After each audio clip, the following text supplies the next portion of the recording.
এই ভিডিওটি দেখুন। কখনো কখনো ইতিহাস লেখা হয় বড় বড় সিদ্ধান্তে নয়, লেখা হয় নিঃশব্দ এক মুহূর্তে, যখন সব যন্ত্র থেমে যায়, সিস্টেম মুখ ফিরিয়ে নেয় আর মানুষের হাতে থাকে শুধু নিজের বিবেক আর নিঃশ্বাস। আগ্রার সরকারি হাসপাতালে ডক্টর সুলেখা চৌধুরীর সেই মুহূর্ত ঠিক এমনই এক ইতিহাসের জন্ম দিয়েছে। অক্সিজেন সরবরাহ বন্ধ, নবজাতকের নিঃশ্বাস ক্রমশ ক্ষীণ, চারপাশে আতঙ্ক, অসহায়তা আর নীরবতা। আধুনিক চিকিৎসা বিজ্ঞানের সমস্ত যন্ত্র যখন অকেজো, কিন্তু ঠিক সেই সময়ে একজন ডাক্তার হাল ছাড়েননি। ডাক্তার সুলেখা চৌধুরী নিজের মুখ দিয়ে টানা 7 মিনিট অক্সিজেন দিয়ে একটি সদ্যজাত শিশুকে মৃত্যুর মুখ থেকে ফিরিয়ে এনেছেন। এই ঘটনা শুধু একটা চিকিৎসা সাফল্য নয়, এটি মানবতার এক অনন্য ঘোষণা। আজকের দিনে যখন চিকিৎসা প্রায়শই যন্ত্র, রিপোর্ট আর প্রোটোকলের গণ্ডিতে আটকে যায়, তখন ডক্টর সুলেখা আমাদের মনে করিয়ে দিলেন চিকিৎসার আসল মানে কি।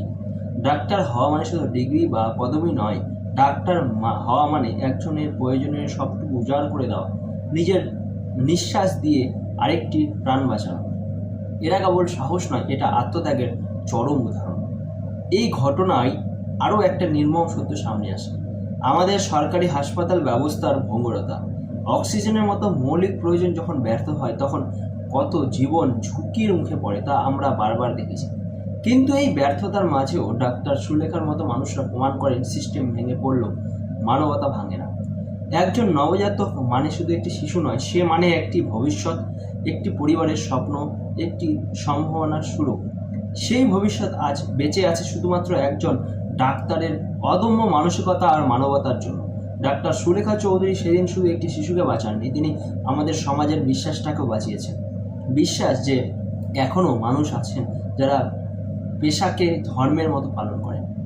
এই ভিডিও ভাইরাল হওয়া উচিত, এই গল্প বলা উচিত, কারণ এটি আমাদের মনে করিয়ে দেয় খবরের শিরোনাম ছাড়াও নীরবে নায়ক জন্ম নেয়। ডাক্তার সুলেখা চৌধুরী কেবল একজন ডাক্তার নন, তিনি কর্তব্য, সাহস আর মানবতার এক জীবন্ত প্রতিচ্ছবি। তার মতে ডাক্তাররা আমাদের নতুন করে ভাবতে শেখায় কেন চিকিৎসা পেশাকে আজও একটি মহৎ সেবা বলা হয়।